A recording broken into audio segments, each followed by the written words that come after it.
Boa tarde a todos e a todas.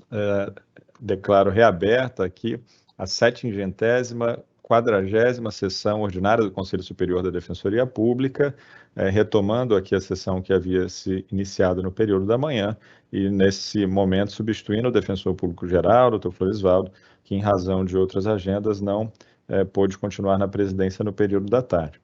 Para o público que nos acompanha, e aqui boa tarde também aos conselheiros e conselheiras, retomando essa sessão agora, seguindo na ordem do dia com os processos remanescentes para análise desse Conselho Superior. O primeiro desses processos, que iniciaremos aqui a discussão, que trago a pauta, é o processo CAEP 08 de 2020, processo 8 de 2020, que tem como interessada a defensora pública Érica Ramos da Silva Miranda de Oliveira. O assunto, então, é a defensora pública estágio probatório, e o relator é o conselheiro Luiz Gustavo Fontanete. Boa tarde, Fontanete, passo a palavra. Boa tarde, Rafael, boa tarde a todos e todos, novamente. Vou passar a leitura aqui.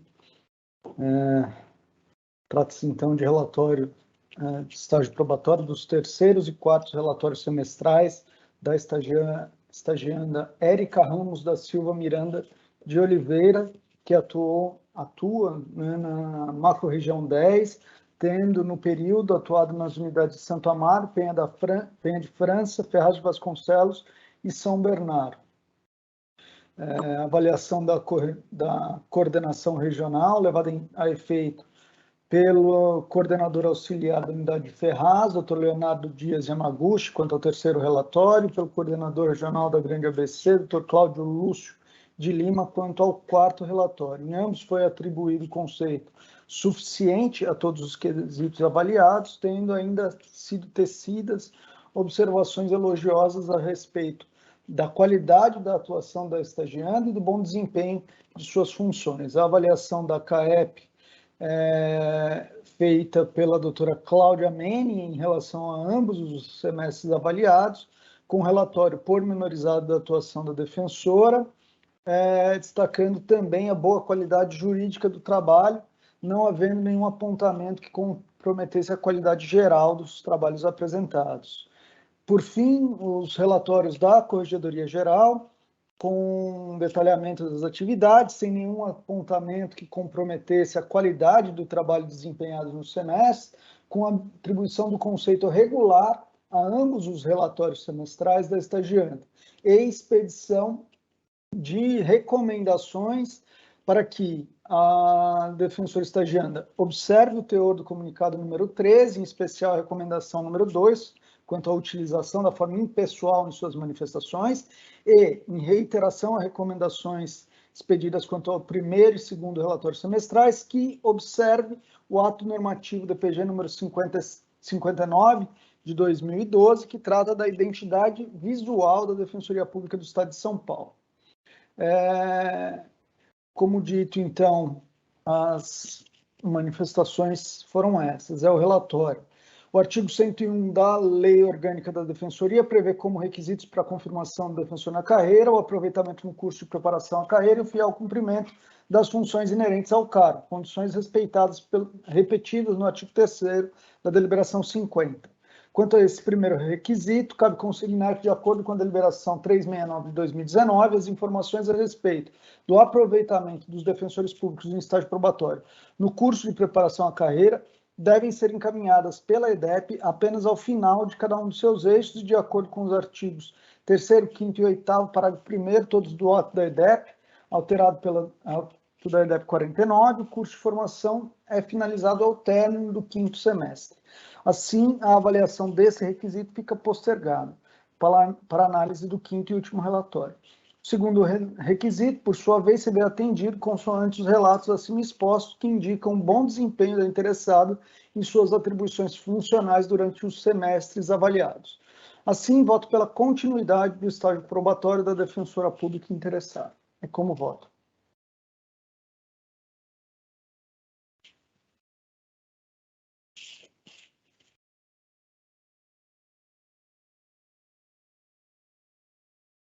Rafael?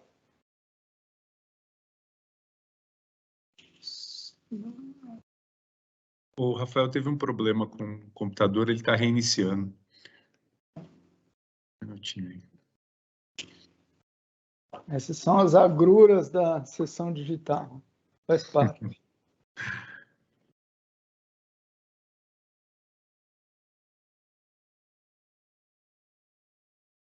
Não sei se a Cristina... Ah, não, a Andréia não Andréia, quer assumir a apresentação.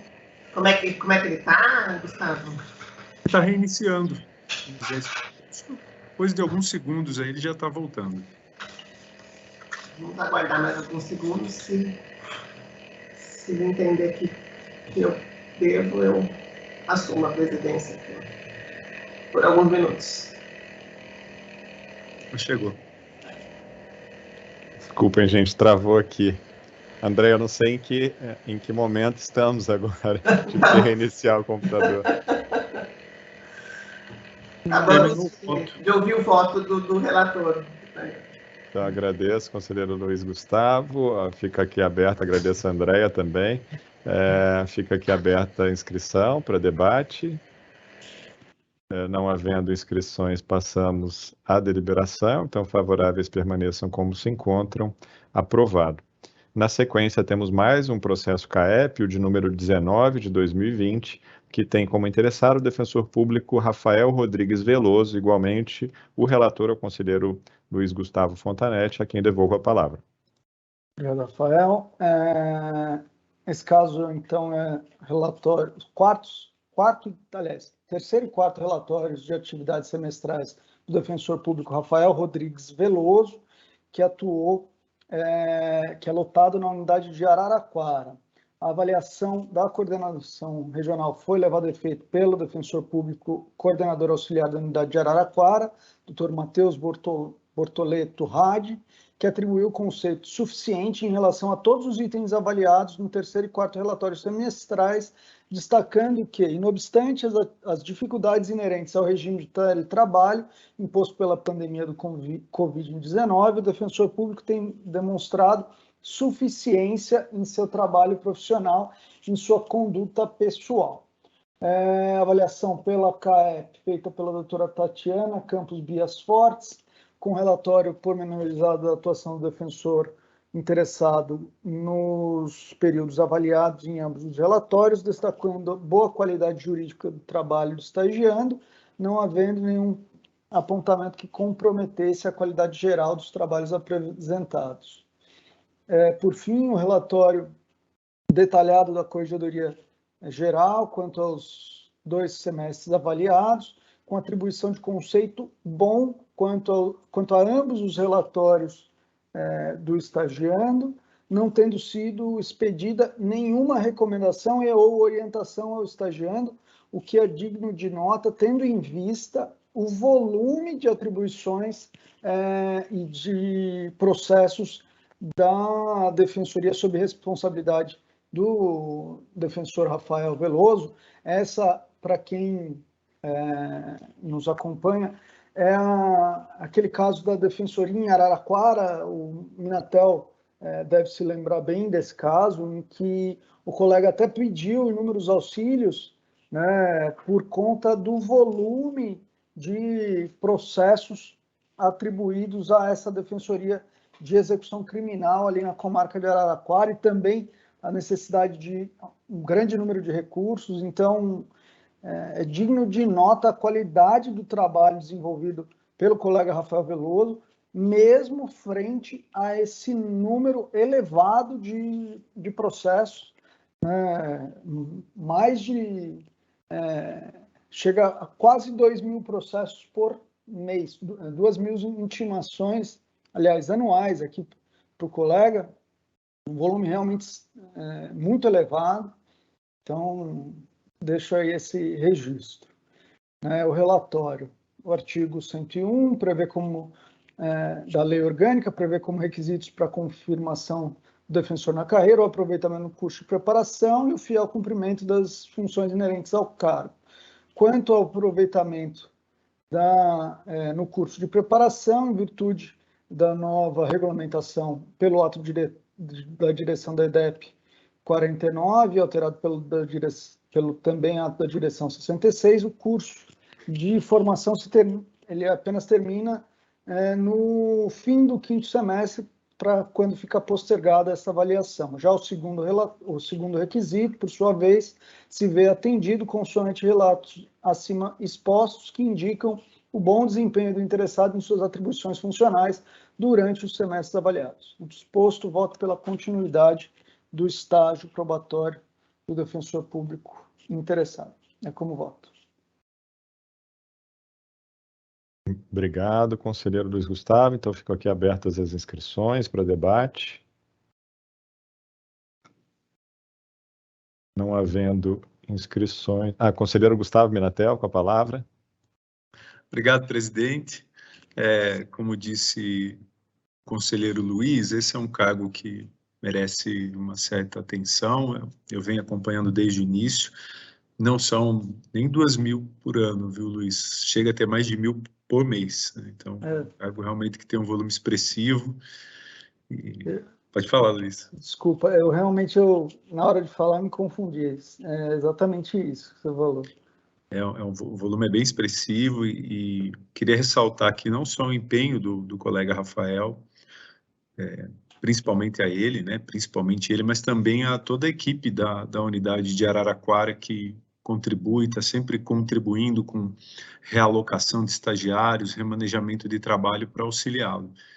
Então, um agradecimento ao Rafael e ao coordenador, o Matheus, que também está sempre em contato conosco, quando tem algum mês com uma discrepância, e eventualmente para que possa haver algum auxílio, algum trabalho por parte da gestão. Inclusive, hoje existe um auxílio em andamento na unidade de Araraquara. É só essas considerações mesmo, presidente, devolvo a palavra.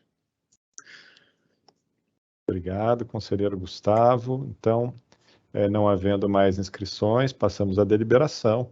Favoráveis permaneçam como se encontram. Então, aprovado o voto do relator.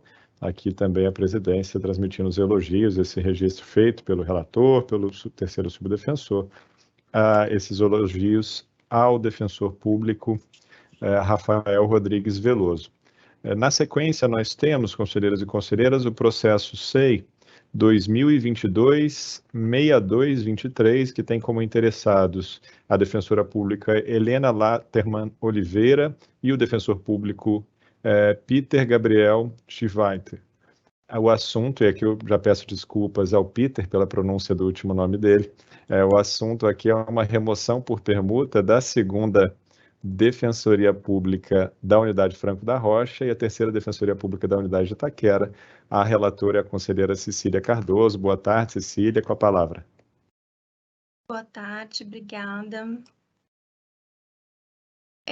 Eu vou passar o voto, então.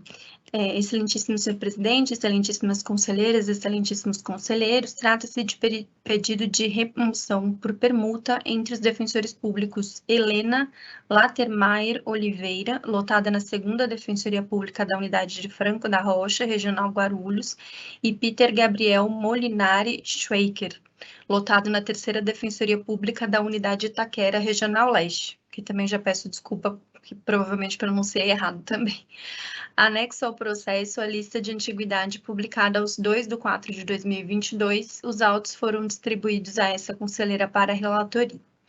Presentes todos os requisitos previstos no artigo 110 da Lei Complementar Estadual 988 e da Deliberação CSDP número 189 de 2010, devem os autos seguir a presidência do Conselho Superior para a publicação do pedido à carreira, nos termos do artigo 123, parágrafo único, da Lei Complementar 80 de 94. Voto, portanto, pela publicação no Diário Oficial da abertura de prazo de 5 dias para inscrição de outras defensoras e outros defensores públicos classificados nas mesmas unidades, manifestando eventual interesse na permuta, nos termos do parágrafo 3º, artigo 1º da Deliberação CSDP 189 de 2010. Fim do prazo, requer-se retorno dos autos à relatoria para análise final. É isso. Obrigada. Obrigado, conselheira Cecília. Então, ficam abertas as inscrições para debate. Não havendo inscrições, então passamos à deliberação. favoráveis permaneçam como se encontram. Então, aprovado, voto da relatora. Agradeço a conselheira Cecília.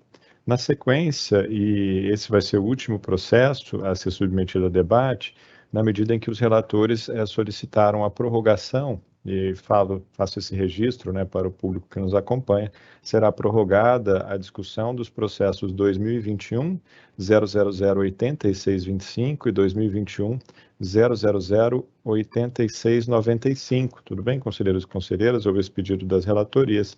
O tema segue, então, para a próxima sessão ordinária. De modo que remanesce na nossa pauta o processo SEI 2022 0004347, que tem como interessada a Associação Paulista das Defensoras e Defensores Públicos. O assunto é uma proposta de deliberação que visa regulamentar a política de valorização da maternidade, da amamentação e da proteção da primeira infância na Defensoria Pública do Estado de São Paulo. O relator é o conselheiro Rodrigo Gruppe Carlos da Costa, que está aqui muito bem acompanhado, muito bem assessorado, inclusive, né, com um argumento a mais, né, para embasar a sua proposta, que é muito relacionada aqui hoje ali, conciliando as atividades do Conselho, né, com as demais tarefas. Então, conselheiro Rodrigo Gruppe, boa tarde, com a palavra. Boa tarde a todos e todas. Obrigado, presidente. De fato, né, a Heloísa nasceu enquanto eu era conselheiro e acompanhou todo o meu mandato, está com 1 ano e 4 meses agora, e então ela também é parte e acaba sendo um privilégio poder ser relator dessa proposta, considerando inclusive o que eu vivo na minha casa agora, que é essa primeira infância e a maternidade da minha esposa, né? Então acho que é bastante interessante, é bastante privilegiado por mim poder ser relator desse processo. Então, eu vou passar a leitura, acabou ficando um pouco longo, porque eu incluí os artigos no texto para facilitar, e também depois tem a deliberação, mas aí a consolidação da deliberação eu já mandei aqui no chat. Bom, trata-se de proposta da PADEP para a instituição de uma política de valorização da maternidade e amamentação e proteção da primeira infância no âmbito da Defensoria Pública do Estado de São Paulo. A proposta engloba a incorporação de posicionamentos que já constam dos pareceres da assessoria jurídica ou amparados em jurisprudência do Tribunal de Justiça ou Tribunal Superiores. A proposta, em resumo, propõe o cômputo de período de licença maternidade como efetivo exercício para fins de estágio probatório, a manutenção e designação das atividades de especial dificuldade durante a licença maternidade, a garantia de cobertura por defensor ou defensora classificado na macro-região A ou ao integrante do núcleo especializado designado para a substituição de coordenador em licença maternidade e a licença maternidade a partir da alta da criança recém-nascida ou da mãe. Há texto de proposta de liberação anexa, que traz outros pontos também relevantes, como espaço de amamentação e extração de leite para defensoras, servidores e usuários, além de fraudários na unidades, com trocadores com acesso de pais, mães e cuidadores. Além disso, a previsão de direito de readaptação ou alteração temporária de órgão de atuação mediante designação previsória quando o trabalho exercido pela defensora ou servidora gestante puder eventualmente causar danos à saúde da mãe ou nascituro, bem como autorização para curso de formação de forma virtual nos primeiros 2 anos após o nascimento da criança, nascimento ou adoção de criança. Outro ponto relevante é a vedação de designação compulsória de mães ou mães defensoras ou servidoras para atuação em especial dificuldade ou plantão de modo compulsório, bem como deslocamento físico durante os 2 primeiros anos para a cidade diversa em que exerce atribuições. Já em caso de aleitamento materno, nos 2 primeiros anos, a mãe nutrícia ocupar cargo de itinerância tem direito à designação em unidade mais próxima de sua casa. Convertido o julgamento em diligência para que realizar a consulta pública a carreira servidores, bem como juntada dos pareceres da assessoria jurídica que existem em verso sobre a proposta. Manifestação de consultas públicas devidamente juntadas aos autos. É o relatório. Em primeiro lugar, a nota relevância das contribuições obtidas em consulta pública realizada, bem como a nota técnica juntada pelo NUDEM, que muito enriquecem esse debate, dando estofo para qualquer decisão a ser tomada. Se considerar a relevância dessas contribuições, me parecem, além de antidemocrático, um equívoco, que, infelizmente, não foi cometido por este colegiado. Das manifestações em consulta pública. Foram 28 manifestações individuais apuradas. Desta, 14 manifestaram apoio integral à proposta, sem apresentar sugestões de alteração ou adição de previsões. As outras passam a ser relatadas e analisadas a seguir. Rotini Filho ressaltou a necessidade de previsão.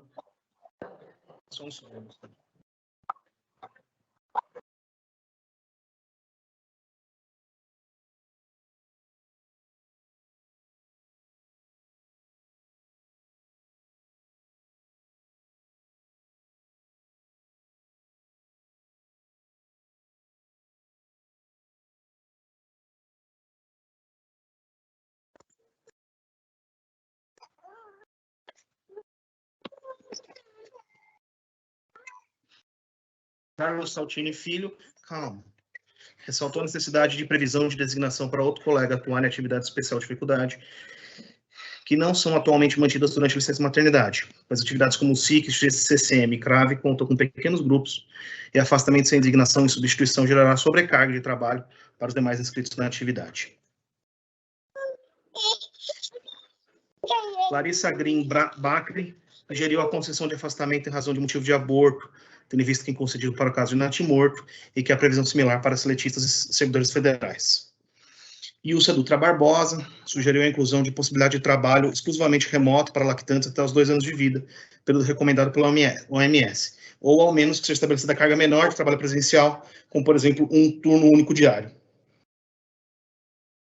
Laura Sante Cortes manifestou-se sobre a dificuldade de lidar com o expediente antes do parto, principalmente na fase final da gestação, que por vezes acabam acumulando trabalho para depois do parto. Na mesma linha, Daniel Guimarães Sveibel manifestou-se entendendo que ser o artigo 4º insuficiente por não abranger a diminuição da capacidade de trabalho em fase final de gestação, sem que haja risco para a mãe ou para a criança, propondo a possibilidade de readaptação ou alteração temporária do órgão de atuação, bem como a previsão de que o acréscimo de trabalho deveria ser observado por colegas da regional ou provisionado a convênios. Destino, sugeriu incluir o artigo 8º, a previsão de exceção de vedação de designação compulsória para atividade especial de dificuldade quando houver necessidade de manutenção do serviço público. Quanto ao artigo 9º, sugeriu a aplicação de regra similar, a remoção por união de cônjuges e previsão de preferência quando houver 2 mães interessadas, aquela com criança mais nova. Quanto ao artigo 11º, ponderou a manutenção de remuneração pelas atividades especial de dificuldade, bem como designação de suplente para atividade em casos necessários, e a inclusão do seguinte parágrafo. A defensora ou servidora pública ocupante de cargo ou função de confiança em licença maternidade, que tenha permanecido no exercício por 250 dias antes da data prevista para o parto, manterá o direito de percepção das gratificações previstas no artigo 135, inciso 3, da Lei 10.261 de 68 e artigo 19.3 das disposições transitórias da Lei 988/06. Gisele Cristine Muniz e Cristine Garcia Senli ponderaram a possibilidade de licença maternidade adotante deve ser concedida mesmo quando a adoção for de criança maior de 7 anos, inclusive porque o dispositivo diminuía o tempo de licença em razão da idade da criança, acabou revogado, em CLT acabou revogado. Fernanda Luciana Bussinger fez ponderações diversas sobre política proposta, reafirmando previsões e propondo outras, especialmente a possibilidade de licença paternidade, por pelo menos um dos pais quando houver dupla paternidade em caso de relacionamento homoafetivo ou transafetivo, bem como a licença para as 2 mães em caso de dupla maternidade, além de reafirmar a necessidade de afastamento limite de 7 anos para licença maternidade de adotantes. Daniele Gaiotto Junqueira ponderou a necessidade de igual proteção de defensoras e servidoras, cobertura prioritária de licença maternidade por itinerantes nos mesmos termos da licença amamentação por itinerantes, nos mesmos termos da cobertura de licença maternidade, trabalho exclusivamente remoto para lactantes enquanto não houver adaptação necessárias nas unidades para garantir o direito à amamentação e possibilidade de designação de itinerantes para as férias, e licença-prêmio subsequentes à licença maternidade. O CAN do NIDEM apresentou proposta bastante complexa, sugerindo alteração em cada um dos artigos da deliberação, o que será analisado quando debatida a redação final da deliberação, algo que alguns já estão sendo devidamente incorporados. Catarina Marchiori apresentou proposta contra as mães que têm filhos com deficiência, entre elas a dispensa de inclusão obrigatória em escala de plantão, possibilidade de carga horária reduzida e possibilidade de trabalho exclusivamente remoto e a possibilidade de utilização de auxílio saúde para dependente com deficiência em tratamentos adicionais. A ASDPESP também fez sugestão conjuntada de documentos. O NUDEM emitiu nota técnica, também conjuntada nos autos, cujas contribuições foram incorporadas diretamente no texto da deliberação em anexo. Eis os relatórios das contribuições ofertadas em audiência pública. Então, a proposta de deliberação depois da consulta pública. A proposta de deliberação apresentada pela PADEP abarca diversos assuntos relacionados à maternidade e à primeira infância, desde a estrutura física das unidades até a regra de escolha para as vagas de itinerância e a possibilidade de casos de licença em dupla maternidade ou dupla paternidade. Diante disso, a fim de facilitar e tornar mais claro o debate, as questões apresentadas, comentarei artigo por artigo da proposta de deliberação, com a apresentação de uma versão compilada com as alterações que propõe ao final. Em preliminar, não há qualquer alteração a ser proposta nos considerandos, nem no artigo 1º, motivo pelo qual passo diretamente para os artigos. O artigo 2º vem com a proposta seguinte redação. Então, pela PADEP, veio com a seguinte proposta. A Defensoria do Estado de São Paulo priorizará na escolha de sede e espaços ou locais que permitam a separação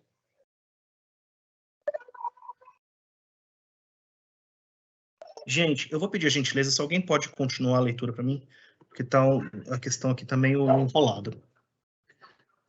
Agora parece que desenrolou, então vamos lá.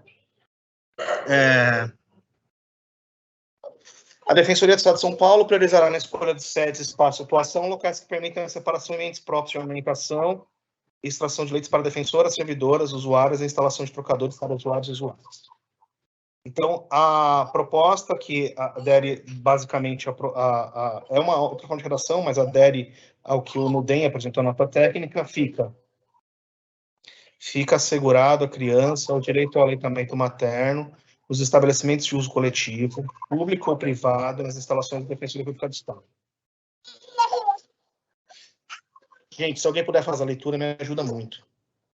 Tá difícil aqui para mim hoje. Rodrigo, é que eu tô sem o voto aqui. Você pode me mandar aqui no... Eu mandei o voto aqui no Word, no coisa, mas eu posso mandar de volta. De novo.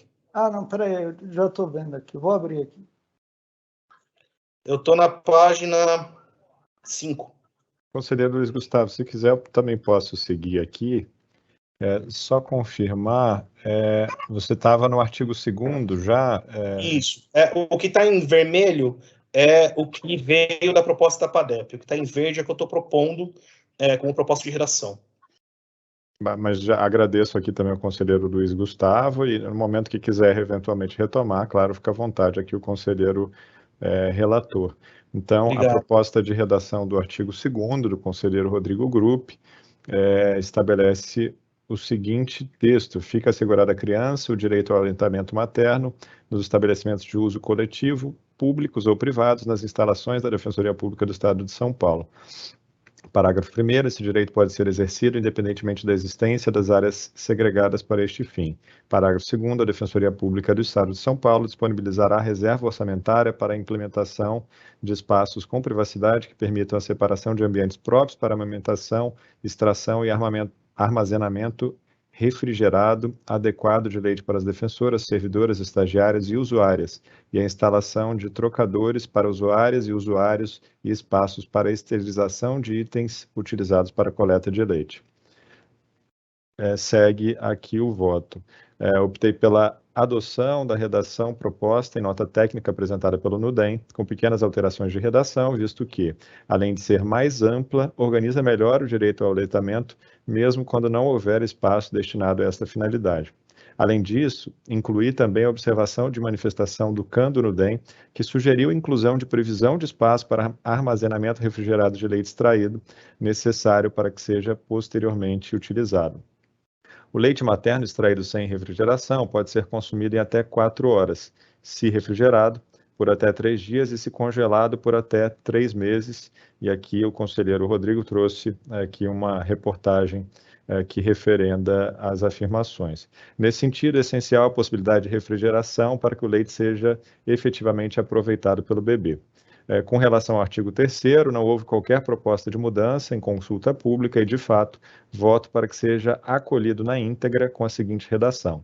Artigo 3º, a Defensoria Pública do Estado de São Paulo diligenciará para aquisição de trocadores a serem disponibilizados em espaços próprios e adequados para acesso de mães, pais e cuidadores, garantindo também a acessibilidade às pessoas com deficiência. Parágrafo único, fica vedada a disponibilização de trocadores apenas em banheiros femininos. Considerando que a nota técnica apresentada pelo NUDEM faz a proposta de inclusão de mais um artigo também relacionado ao aleitamento materno, não previsto em proposta original, entendo conveniente sua inclusão como artigo 4º, para que artigos com temas afins fiquem agrupados. Nesse sentido, o artigo 4º da deliberação passaria a ter a seguinte redação. Artigo 4º. Fica autorizado por até 2 anos, durante o período de amamentação, a possibilidade do exercício de atividade da servidora e defensora pública em regime de trabalho domiciliar, como substituição para atividades presenciais, caso haja possibilidade de que sejam realizados de maneira híbrida. Parágrafo 1º. A condição de lactante deverá ser comprovada perante o DRH. Parágrafo 2º. Diante da impossibilidade e aí na sequência já retoma aqui o conselheiro Rodrigo, diante da impossibilidade de realização de maneira híbrida e sendo necessária a manutenção do serviço público, outro defensor ou defensora, servidor ou servidora, será designado para atividade presencial. Conselheiro Rodrigo, desculpa, eu não estava vendo a tela, mas eu vi no chat aqui. Sem problemas, Pitanga, sem problemas. Obrigado, viu, pela disponibilidade. É só para explicar, nesse parágrafo primeiro, eu não coloquei que a comprovação se dará necessariamente por laudo médico. Acho que a comprovação pode ser feita de qualquer modo aqui, desde que seja comprovada, seja por doula, às vezes tem enfermeira de assistente de alimentação, ou de alguma forma, por declaração própria. Eu acho que qualquer comprovação aqui é suficiente, porque a amamentação não depende de um aspecto médico para que ela seja comprovada, mas ela tem que ser comprovada mediante, perante o DRH, para que isso conste ali no prontuário da pessoa, né, da mulher, ou da defensora ou servidora, da mulher que está sendo lactante. Portanto, eu coloquei essa comprovação sem esse estabelecimento de que ela deve ser necessariamente o laudo médico. Bom, tendo em conta as possibilidades de trabalho remoto, a necessidade de proximidade da mãe lactante com o seu bebê durante o aleitamento, já que o intervalo entre as mamadas acaba sendo sempre de poucas horas, bem como o fato de quanto mais duradoura a amamentação, melhor a saúde e o desenvolvimento do bebê, é relevante que se dê meios para que o aleitamento seja estendido o máximo possível. A manutenção em trabalho remoto de mãe nutriz fomenta esse objetivo, já que permite maior proximidade e facilidade para a amamentação. A designação de outros colegas, em caso de impossibilidade de realização de maneira híbrida, apesar de representar acúmulo, é a medida necessária para possibilitar a medida, uma vez que não há afastamento completo da mãe nutriz. O artigo 4º constante proposta da PADEP passa a ser, deste modo, o artigo 5º e contava com a seguinte redação. Artigo 4º. Garante-se a defensora e a servidora pública gestante, mediante pedido, o direito à readaptação ou alteração temporária do órgão de atuação, mediante designação provisória, sempre que, considerando o estágio da gravidez ou as circunstâncias dela decorrente, o trabalho exercido pela defensora ou servidora pública gestante possa eventualmente causar dano à sua saúde ou à do nascituro. E a redação que eu estou propondo é: garante a defensora pública, a servidora pública estagiária gestante, mediante pedido, a dispensa de atividade ou de sua colocação no sistema de trabalho remoto ou híbrido, nos casos em que a atividade a ser desempenhada pela defensora, servidora ou estagiária representar risco à saúde da gestante ou do nascituro. O pedido deve ser acompanhado de relatório médico direcionado ao DRH, parágrafo 1º. Parágrafo 2º. Na hipótese de dispensa da atividade ou da colocação da defensora, servidora ou estagiária no sistema de trabalho remoto ou híbrido, não sejam suficientes para garantir a proteção da gestante ou nascituro, garante a defensora, servidora ou estagiária, gestante o direito à readaptação ou alteração temporária do órgão de atuação, mediante utilização provisória, caso não seja possível o afastamento integral por licença de saúde. A redação proposta pelo NUDEM, cujas alterações que fiz foram de apenas redação e não conteúdo, exceto essa previsão aqui no final de afastamento integral por licença de saúde, quando não for possível, para a possibilidade de readaptação ou alteração temporária. Compreende melhor a realidade atual da defensoria, inclusive porque o procedimento de readaptação, conforme previsto na Lei Complementar 988 de 06, é bastante burocrático, tornando menos célere uma solução adequada. Além disso, caso seja uma gravidez de risco em que a atividade laboral importe risco à saúde do feto ou da mãe, é o caso de afastamento por licença de saúde e não de readaptação ou alteração temporária. Ainda no tema de afastamentos parciais ou totais, durante a gestação ou período de aleitamento posterior à licença maternidade, a nota técnica no NUDEM, bem como a manifestação da DEPESP, traz sugestões de inclusão que devem ser incorporadas na liberação hora votada. Ademais, a nota técnica do NUDEM traz informação de que a Defensoria do Paraná também conta com previsão similar, além das defensorias de Santa Catarina, Mato Grosso e Rio de Janeiro. Nesse sentido, os artigos 6, 7, 8 e 9 contarão com as seguintes redações. Aqui, nesses artigos, não havia na proposta da PADEP, então eu estou incluindo, e aí não tem a comparação, né, entre uma redação e outra. Então, artigo 6. As defensoras, servidoras, estagiárias, gestantes, às defensoras, será autorizada a dispensa do expediente, sem prejuízo de remuneração e demais direitos, pelo tempo necessário para a realização de consultas médicas e demais exames complementares durante a gestação. Então, a comprovação deverá ser realizada por atestado médico de horas a ser apresentado no DRH. Nesse caso, é o atestado médico, porque a gente falou sobre consultas médicas e exames complementares. Então, nesse caso, faz sentido exigir o atestado médico para comprovar a ida, né, e a saída para as realizações de consultas médicas. No artigo 7º, será concedido abono parcial ao defensor ou defensora, ou servidor ou servidora, para acompanhamento de pré-natal de sua esposa, companheiro ou namorada, de até 4 horas consecutivas, incluída 1 hora de deslocamento, quando a ausência ocorrer durante a jornada de trabalho. Parágrafo único. O abono parcial se estende para casais homoafetivos ou transafetivos. Artigo 8º. Será concedido abono parcial a defensor ou defensora, ou servidor ou servidora, para comparecimento de consulta médica,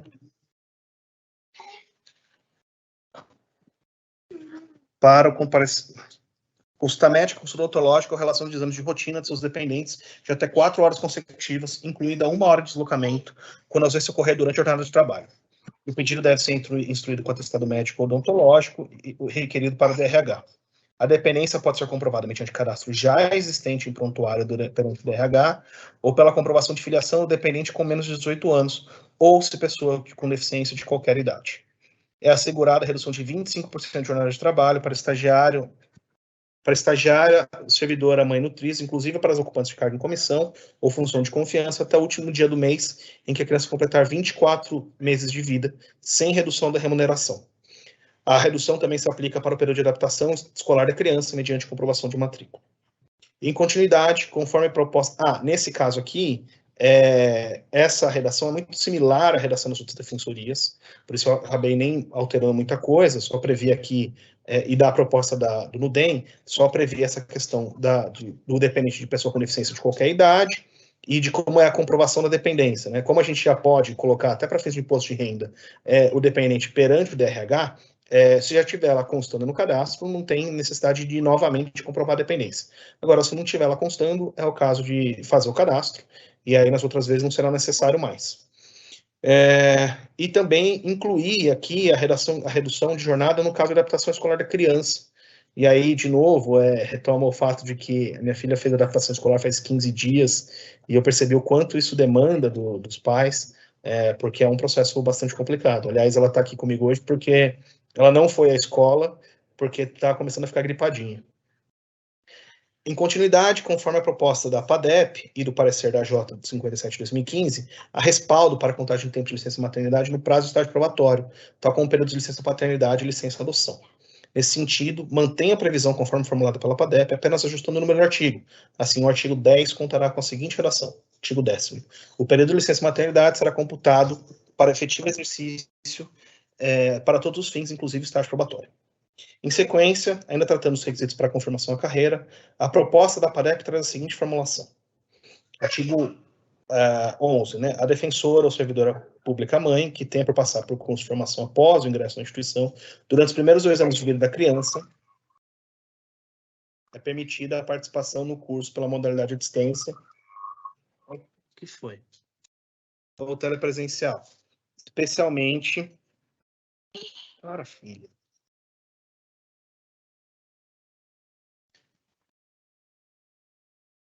Especialmente por meio de aulas gravadas. Aplica-se o disposto no caput à defensora ou defensor adotante nos primeiros 2 anos após a adoção, a fim de privilegiar a adaptação e a convivência familiar. A Escola da Defensoria Pública poderá estabelecer prazo, solicitar a elaboração de relatório para certificar a participação interessada no curso de formação. Na hipótese de aulas presenciais síncronas, o comparecimento ou presencial voluntário da defensora ao curso de formação será permitido que a interessada interrompa a aula virtual ou se retire do local durante o curso para amamentar ou fazer extração de leite pelo tempo necessário para tanto, sem que isso implique atribuição de falta. Eu fiz algumas alterações, incluí as ponderações que o NUDEM fez, também, não só para o curso de formação, mas para cursos da EDEP em geral. Então, é assegurado o direito à participação de forma virtual, ensino à distância ou aulas gravadas, a defensora ou servidora pública mãe, que tenha que passar pelo curso de formação após o ingresso na instituição durante os primeiros 2 anos da vida da criança.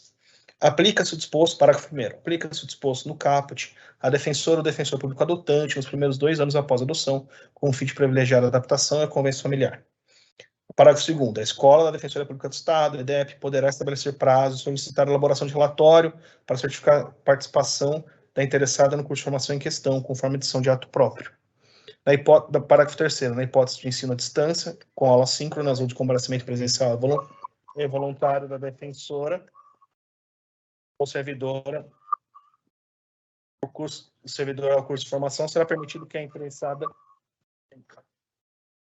interrompa a aula virtual e se retire do local do curso para amamentar ou fazer a extração de leite pelo tempo necessário para tanto, sem que isso implique atribuição de falta. Os cursos de capacitação oferecidos pela artigo 12º. Os cursos de capacitação oferecidos pela Defensoria Pública como auxílio da EDEP serão feitos preferencialmente de forma virtual ou híbrida, com gravação do material para consulta e visualização do material posteriormente. Em caso de ser realizado de forma híbrida, será dada preferência às vagas virtuais, caso limitadas, às defensoras, servidoras e estagiários lactantes, até o último mês em que a criança completar 24 meses de vida. Em caso de necessidade de realização de evento na modalidade presencial, será permitida que a interessada possa acessar a gravação do evento de forma virtual no portal da EDEP, podendo a escola estabelecer prazo para o acesso. Parágrafo 3º, em caso de necessidade de realização de evento na modalidade presencial, será permitida que a interessada se retire do local do curso durante o curso para aumentar ou fazer a extração do leite pelo tempo necessário para tanto, sem que isso aplique atribuição de falta, devendo a escola garantir o local que tenha espaço físico para garantir tais condições.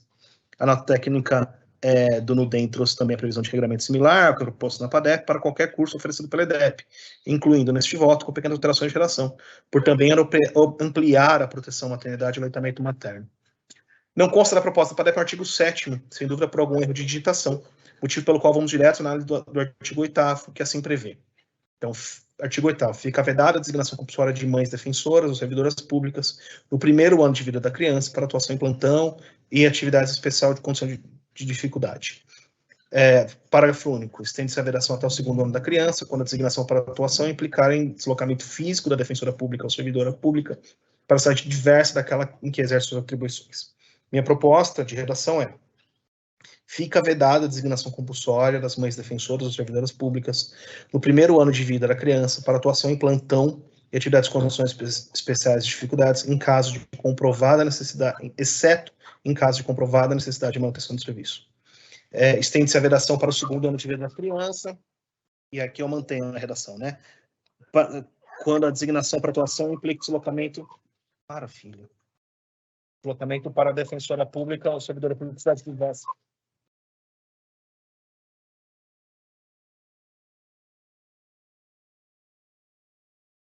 Implique deslocamento físico da defensora ou servidora pública para a cidade diversa daquela que exerce suas atribuições. Alteração promovida, qual seja a inclusão da exceção à vedação em caso de comprovada necessidade de manutenção de serviço, é necessária em razão da existência de unidades com poucos defensores ou defensoras e que a ausência de atividade especial de dificuldade pode comprometer a realização do serviço público, especialmente em atividades de atendimento aos usuários. Nesse caso aqui, explicando, algumas unidades da defensoria têm 3 defensores públicos. Se houver um afastamento longo de um dos defensores e uma outra defensora tiver licença de maternidade, esse defensor tiver na licença de maternidade, não, nesse período de 1 ano, se o outro defensor que está ali atuando, o defensor ou defensora, teria que fazer todas as atividades de atendimento presenciais. Isso vai causar uma sobrecarga gigantesca e ainda tem as possibilidades de afastamento legais desse outro defensor, que são os casos de férias, licença-prêmio, abonos, compensações. E aí, então, existe uma necessidade de serviço nessas unidades, que eu acho que aí demanda comprovação para essa designação nessa situação, como exceção, que fica difícil de equacionar sem essa possibilidade. Então, é por isso que eu trago essa previsão legal, essa previsão na deliberação. Adiante, temos a previsão acerca da preferência de designação de itinerantes que seja lactante para a sede mais próxima da sua residência nos seguintes termos. Então, o artigo 9, trazido pela PADEP, dizia: a defensora mãe nutriz, classificada em cargo de macro-região, tem direito a ser designada para a sede mais próxima da residência de sua família até o segundo ano de vida da criança, a fim de favorecer a amamentação e a convivência familiar. O que eu estou propondo artigo 14. A defensora mãe nutriz, classificada em cargo de macro-região, tem direito de ser designada para a sede mais próxima da sua residência com vaga disponível de sua família até o segundo ano de vida da criança, a fim de favorecer a amamentação e a convivência familiar, tal como consta no artigo 9º, né, naquela redação, e acrescenta 2 parágrafos. O primeiro parágrafo a designação respeitará as regras previstas na deliberação 356 de 2018 deste Conselho Superior. Eu entendi que era necessário remeter a essa deliberação, porque é essa deliberação que estabelece as regras de escolha dos vagas de itinerância, e aí a gente está criando uma preferência, e aí então acho que faz algum sentido a gente remeter expressamente aquela deliberação para compatibilizar e não revogar aquela que está lá, ou aquelas disposições que estão ali necessariamente. E o segundo parágrafo é: a preferência acima prevista não se aplica se tiver havido mudança voluntária de endereço após o retorno às atividades em razão de licença maternidade. Então, se depois que a mãe retorna à atividade, ela mudou voluntariamente o endereço, aí ela não faria jus a essa preferência que está estabelecida no caput do parágrafo do artigo 14. Então, a inclusão dos dois parágrafos tem como objetivo dar um maior balizamento e segurança na previsão estabelecida. Em primeiro lugar, fazendo a referência à deliberação já existente e vigente, que versa sobre as regras de designação de itinerantes em macro-regiões, bem como a previsão de que a preferência não cabe em caso de mudança voluntária de endereço, em paralelismo à previsão acerca da remoção por união de cônjuges. Quanto à preferência para requerimento de férias em período subsequente ao término da licença maternidade, mantém a redação conforme proposta da PADEP, adequando apenas o número do artigo. Deste modo, fica assim redigido. Artigo 15. Em caso de gozo de férias de licença-prêmio, terá a preferência a defensora ou servidora que requerer para o período subsequente ao término da licença-maternidade. A defensora ou servidora poderá formular requerimento com antecedência mínima de 30 dias, contados do início do mês de gozo. O artigo seguinte é um dos pontos mais relevantes debatido nesses autos, que merece menção a Carlos Saltini e Aline Celestino pelas suas contribuições. Trata-se do artigo 16 da previsão. Trata o artigo 16 da previsão de manutenção da designação para atividades especiais de dificuldade previstas no artigo 3, artigo 3º e 6º da deliberação CSDP 340 de 2017.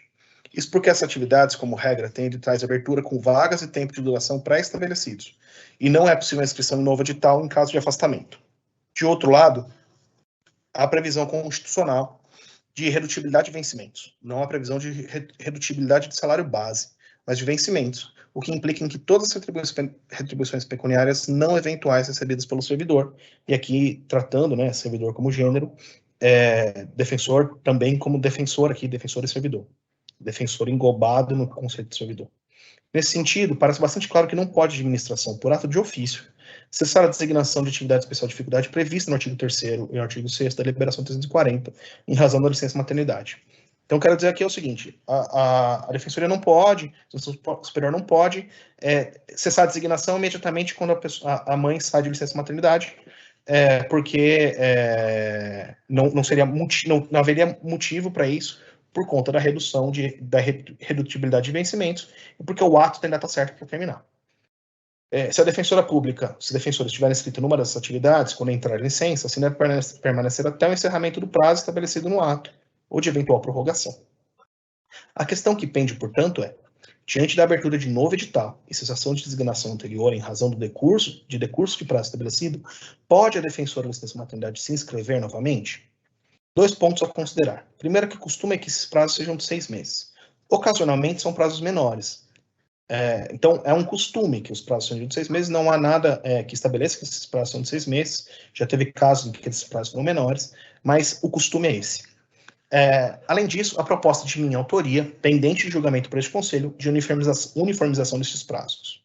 Sendo assim, com o prazo de 6 meses do ato, é pouco provável que coincida integralmente com a licença maternidade, significando que a defensora terá atuado no período de designação antes de sair da licença e logo depois de voltar, afastando-se eventual argumento de que não seria possível o pagamento de gratificação sem que houvesse prestação daquela atividade ao menos uma vez no período do edital. Em segundo lugar, mostrando que a defensora de licença maternidade não é obrigada a consultar seu meio funcional diariamente, como é dever de todos ou todas defensores, servidores e servidores em efetivo exercício, não é razoável que se exija que seja realizada nova inscrição no prazo estabelecido. Nesse sentido, deve-se inverter a lógica, renovando-se automaticamente a inscrição da defensora nessas atividades previstas no artigo 3º e 6º da deliberação CSDP 340, enquanto estiver em gozo de licença maternidade. Caso a defensora não queira a sua inscrição seja renovada automaticamente, deve assim solicitar à Secretaria das Subdefensorias. Desta forma, preserva-se a remuneração da defensora de licença maternidade, permite que ela, se assim deseja, não seja inscrita novamente na atividade e atende às exigências de órgãos de controle que sua atividade seja exercida ao menos uma vez durante a sua vigência. Diante disso, considerando a redação proposta pela PADEP, assim redige o presente artigo. Então, eu só vou ler, só para agilizar, eu vou ler só a minha proposta de artigo, porque acho que fica menos cansativo. Então, a Defensoria Pública, em gozo de licença, artigo 16, a Defensoria Pública, em gozo de licença maternidade, manterá a sua designação para as atividades em condição de especial dificuldades previsto no artigo 3º e 6º da deliberação CSTP 340 de 2017, enquanto vigente o prazo estabelecido com o edital de vaga, abertura de vagas. Parágrafo 1º. Para que não haja prejuízo de continuidade de serviço, haverá designação de suplente para a atividade durante o período de afastamento da Defensora Pública em licença maternidade, caso haja necessidade para a manutenção do serviço. Parágrafo 2º. Publicado novo edital de abertura de inscrições para atividade especial de dificuldade, previstas no artigo 3º e 6º da deliberação 340, de 28 de agosto de 2017, a defensora em licença maternidade será automaticamente reinscrita, exceto se requerer sua exclusão por via de mensageria eletrônica.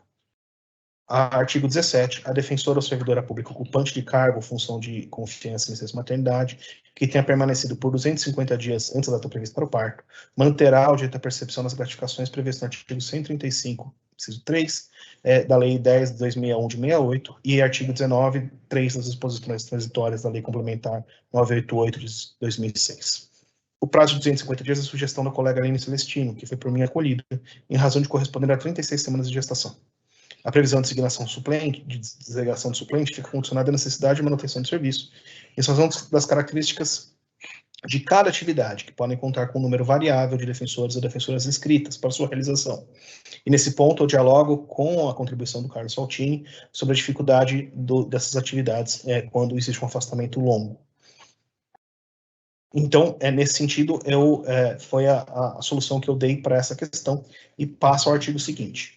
O artigo seguinte foi mantido integralmente na proposta original, apenas alterando-se o número para adequação. Então, artigo 18. A defensora pública coordenadora de núcleo especializado deverá ser substituída por integrante do respectivo núcleo durante a licença maternidade, hipótese que será designada defensora ou defensor classificado em macro-região para a cobertura do afastamento da substituto ou substituto. Parágrafo único. Aplica-se a previsão desse artigo na hipótese de coordenador ou coordenadora de núcleo especializado que requerer licença adoção. Finalmente, quanto aos próximos artigos, inclui a proposta original apenas a previsão de licença também em caso de aborto, conforme sugestão de Larissa Greenbach, bem como a sugestão de inclusão de artigos pela nota técnica do LUDEM, que ponderou acerca da regulamentação de licença paternidade e maternidade para casais homoafetivos e transafetivos. Então, artigo 19. Quando houver necessidade de internação da mãe ou da criança após o parto, a licença maternidade será concedida pelo período de internação por mais de 180 dias, contados a partir da alta hospitalar da criança e ou da mãe, o que ocorrer por último. Parágrafo 1º desse artigo, a previsão desse artigo também se aplica à licença paternidade. Parágrafo 2º, as defensoras, defensores, servidores e servidoras da Defensoria Pública do Estado, que na data da publicação dessas deliberações estiverem em gozo de licença maternidade ou paternidade, farão jus à prorrogação prevista no caput imediatamente. Parágrafo 3º, no caso de criança natimorta ou de aborto de gestação, a defensora ou defensor público farão jus à licença maternidade ou paternidade, conforme o caso. Artigo 20. Em caso de dupla maternidade, é possível ser concedido à mãe não gestante o benefício de licença maternidade. Parágrafo único. A licença maternidade para a mãe não gestante também se aplica a casais transafetivos. Artigo 21. A licença maternidade e todos os direitos previstos nessa deliberação se aplicam à adoção de crianças e adolescentes de qualquer faixa etária. Parágrafo único. São também aplicáveis todos os dispositivos para o pai solteiro servidor público. Artigo 22. Essa deliberação entra em vigor na data de publicação. Então, para encerrar, é importante salientar que o artigo 144 da Lei Complementar 988 de 2006 prevê expressamente que a licença maternidade só será concedida quando a adoção for de criança com menos de 7 anos de idade. Todavia, o STF já afirmou, tese de repercussão geral, com a votação do tema 782, de que os prazos de licença adotante não podem ser inferiores ao prazo de licença gestante, o mesmo valendo para as respectivas prorrogações. Em relação à licença adotante, não é possível fixar prazos diversos em função da idade da criança adotada. Nesse sentido, já tendo sido declarada inconstitucional a previsão legal desta natureza, com fixação de tese de repercussão geral, é o caso de afastar a sua aplicação, como feito em texto de liberação. A previsão de aplicação de prazos e direitos decorrentes de maternidade para o pai solteiro vem baseada na decisão proferida ontem pelo STF, no julgamento do RE 1.348.854, com a fixação do tema de repercussão geral 1182, com a seguinte redação. Constitucionalidade da extensão da licença maternidade prevista no artigo 7º, inciso 18 da Constituição Federal, e regulamentada pela Lei 207 da Lei 8.000 112, 1990, ao pai solteiro servidor público, em face dos princípios da isonomia e da legalidade e da proteção integral da criança com absoluta prioridade, bem como ante ao artigo 195, parágrafo 5º da Constituição Federal, que dispõe que nenhum benefício ou serviço de seguridade social poderá ser criado, majorado ou estendido sem correspondente fonte de custeio total. Nesse sentido, há também segurança jurídica para se submeter à interpretação na Defensoria Pública do Estado de São Paulo. A deliberação, com a redação por mim proposta, segue consolidada em anexo. É como voto. Presidente, eu só queria agradecer a compreensão com a minha dificuldade aqui de leitura do voto e a minha dificuldade momentânea. Espero que tenha sido compreensivo e devolvo a palavra. Obrigado, presidente. Obrigado, conselheiro Rodrigo. Então, ficam aqui abertas as inscrições para o debate. Eu cumprimento aqui o conselheiro Rodrigo pelo voto por ele apresentado, deixando aqui aberta a palavra aos conselheiros e conselheiras sobre, então, esse processo. O primeiro inscrito é o conselheiro Luiz Felipe Azevedo Fagundes. Na sequência, já vejo a inscrição da conselheira Débora Pesuto. Então, boa tarde, conselheiro Luiz Felipe, com a palavra.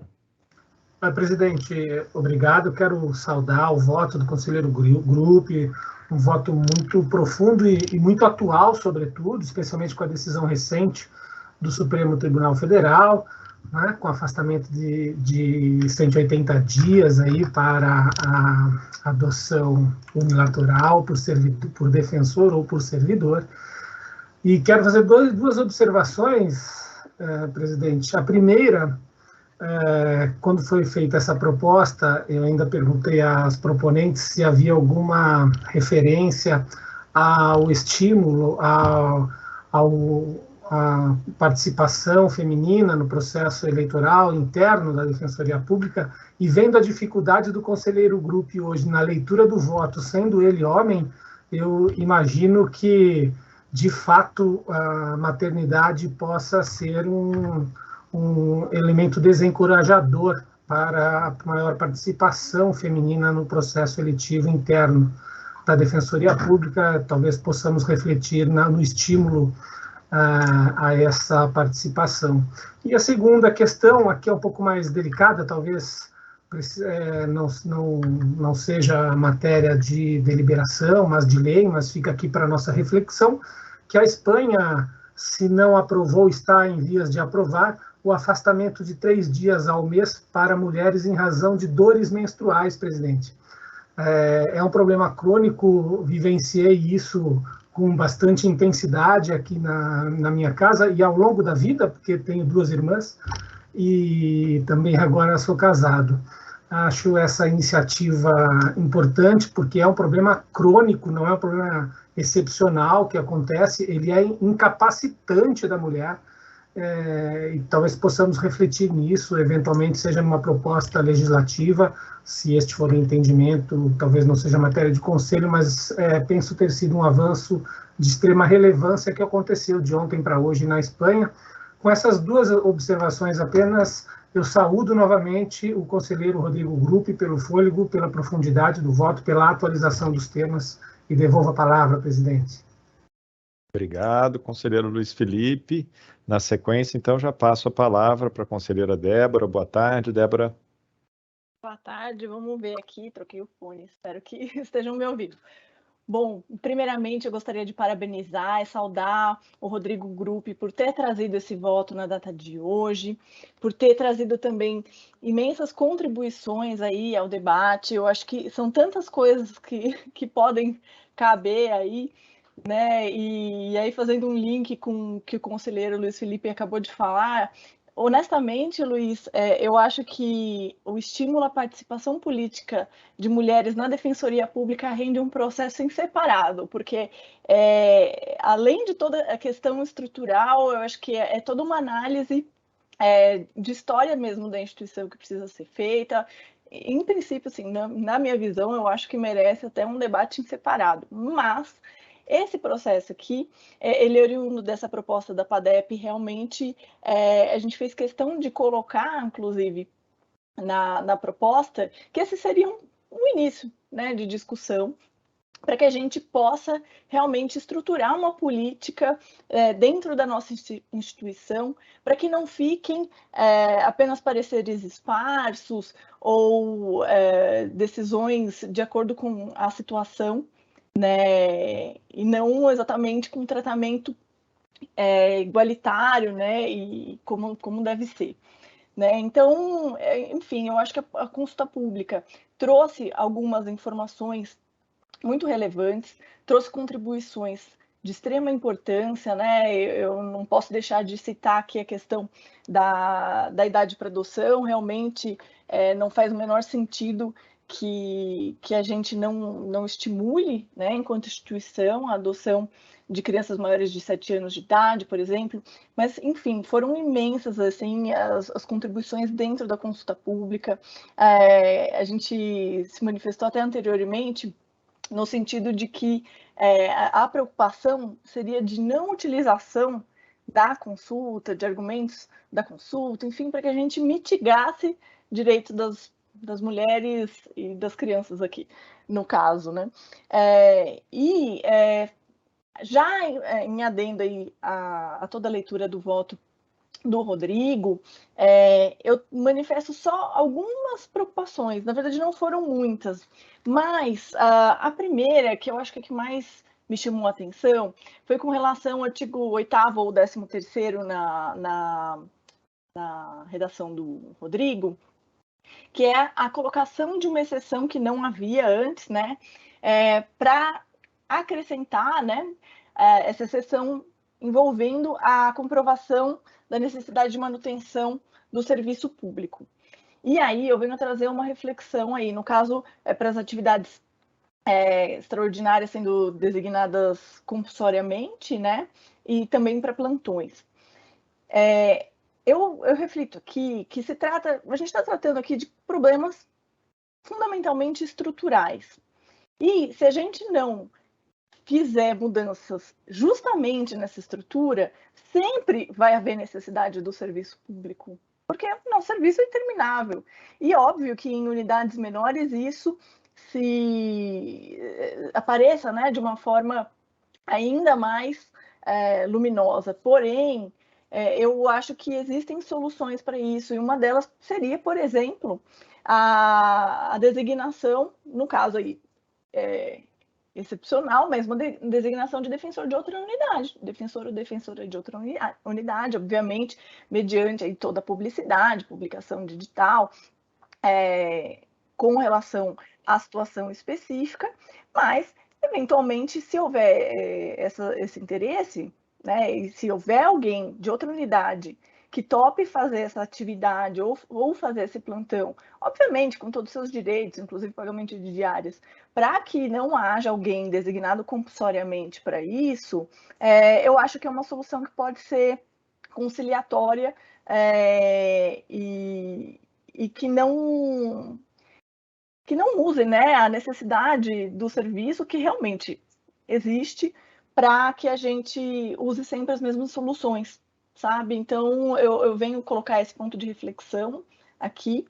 E também, obviamente, com relação à suplência nas atividades em especial de dificuldade, é óbvio, né? A gente colocou isso também na nossa redação, o Rodrigo contemplou também, porque essas atividades em especial dificuldade que não são perenes, por mais que haja o prazo determinado, e aí eu acho interessante a colocação do Rodrigo de renovação automática da inscrição, enfim, mas, obviamente, a designação de suplente, a meu ver, ela tem que ser sempre. Não precisa ter a necessidade de serviço. Eu acho que se há vaga, se há como designar suplente, por que não designá-lo, né? Então, eu não sei se precisa colocar dentro da redação esse critério da manutenção da necessidade do serviço. Eu acho que poderia ser algo como um pressuposto mesmo. E, enfim, eu devolvo a palavra. Eu acho que a gente ainda tem muito que debater aí com relação a essa questão, mas eu fico realmente muito feliz, assim, de ver essa composição do colegiado se debruçando por uma temática tão importante, né? Inclusive, me chamou a atenção o número de manifestações no sentido de apoio à proposta, né? Eu acho que foi realmente um sinal de que a gente está no caminho certo. Então, devolvo a palavra, presidente. Se eu puder só falar, até para dialogar, eu pedi uma parte para a Débora, mas a gente encerrou. Débora, eu coloquei essa previsão porque eu pensei no seguinte: se você pega, por exemplo, uma atividade que eu fazia aqui em Osasco, era o CRMVV, que tinha 4 inscritos, e essa atividade era feita, era mais ou menos, era um atendimento uma terça sim, uma terça não. Significava que eu fazia, basicamente, como regra, como são 4 semanas por mês, 2 atendimentos por mês. Se sai uma dessas pessoas, dessas 4, a gente teria que substituir, talvez tivesse que fazer um atendimento a mais por mês. Isso gera um acréscimo de 50% de trabalho, porque você está fazendo 50%, mas é um acréscimo bastante razoável. Nesse caso, eu não enxergaria a necessidade de designar um suplente. Agora, se aumentasse mais vezes a quantidade de trabalho, aí é o caso de designar um suplente. E eu fiquei muito na dúvida, na hora de pensar numa redação para esse artigo, se eu estabeleceria um patamar nesse sentido. Por exemplo, de que se o aumento é acima de 50%, porque essas atividades, em geral, implicam 2 ou 3 atendimentos no mês, né, nessa questão de rodízio. Acho que o Pop Rua atende mais vezes, mas tem algumas outras atividades que têm uma relação dessa quantidade. Então, um atendimento a mais por mês não seria algo significativo a ponto de precisar de um suplente. Mas se houvesse, por exemplo, 2 afastamentos aí, uma férias e uma licença maternidade, aí já teria mais atendimentos. Então, já seria o caso de designação. Então, foi dessa forma que eu entendi que talvez nem sempre precise de designação de um suplente. Porque isso pode ser absorvido pelos colegas naquela tarefa. Mas pode ser que também seja necessário. Então, seria o caso de verificar isso mais detalhadamente no caso a caso. Mas eu entendo a sua ponderação, acho que faz todo sentido. Eu acho que foi algo com o qual eu tive bastante dúvida de como construir, e bem, na verdade, apesar de apresentar um voto aqui com uma proposta, eu não tenho nenhuma intenção de ser algo exaustivo, porque eu acho que depende de uma reflexão aqui que deve ser bastante, provavelmente vai ser mais extensa, no sentido de como construir soluções para esse tipo de problema. Mas eu pensei nesse caso e tentei construir a partir dessa reflexão. Mas compreendo o que você disse e de fato, não é a melhor solução, ou talvez não seja a solução ideal, mas foi a melhor que eu consegui pensar para conseguir organizar isso de modo a constar numa deliberação. Mas eu acho que a gente pode avançar nesse diálogo sem o menor problema.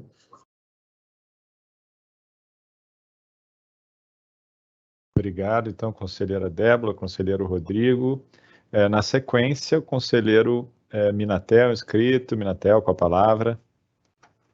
Obrigado, presidente. Gostaria de agradecer, parabenizar o Rodrigo pelo ótimo voto. Tema delicadíssimo, complexo, e ele trouxe em pouco tempo, né, já uma resposta ao conselho. Eu vou pedir vista porque, de fato, preciso de um tempo de estudo, não é um caso, não é um processo fácil, né? E vou tentar trazer com uma certa brevidade após um aprofundamento. Pedi vista já semana passada, né? E já comecei a estudar o caso do pedido de gratificação, na verdade. E esse vou pedir também e trago na medida do volume de trabalho do possível, vou tentar trazer com uma certa brevidade. É isso, presidente. Parabéns, Rodrigo, pela filha e pelo voto. Obrigado, Gustavo. Pelos dois, né? Filha é uma responsabilidade mais da mãe, né? Porque a cara da mãe dá bem. Olha, mas é lindo, hein? Eu até fixei você na tela aqui para ficar admirando. Obrigado. Então, fica aqui concedida a vista ao conselheiro Gustavo Minatel, me ladear aqui a fala dos demais conselheiros e conselheiras. no sentido, primeiro, de enaltecer a importância desse tema trazido aqui ao colegiado pela APADEP, também enaltecer aqui o voto do conselheiro Rodrigo Gruppi, assim como, né, as observações que foram feitas pelo conselheiro Luiz Felipe, seguramente, né, como colocado pelo conselheiro Luiz Felipe, na sequência também aqui as ponderações da conselheira Débora. Certamente, né, debater políticas de equidade não é somente debater as políticas aqui voltadas à maternidade, à primeira infância, mas é um ponto importante e não impede, né, como bem colocou a conselheira Débora, outras propostas, outros debates que seguramente serão feitos por esse colegiado. Então, feito esse registro aqui da importância do tema, o conselheiro Minatel sempre muito cuidadoso, muito dedicado aqui a todos os processos, sob sua análise, certamente também vai trazer elementos de contribuição para esse debate. Dito isso, conselheiros e conselheiras, me parece que encerramos, né, esgotamos aqui a pauta prevista para essa sessão, pelo que gostaria de agradecer mais uma vez a todos e a todas, agradecer as equipes aqui que viabilizaram essa transmissão e, claro, também ao público que nos acompanha ao vivo ou que eventualmente assiste a esse vídeo em momento posterior.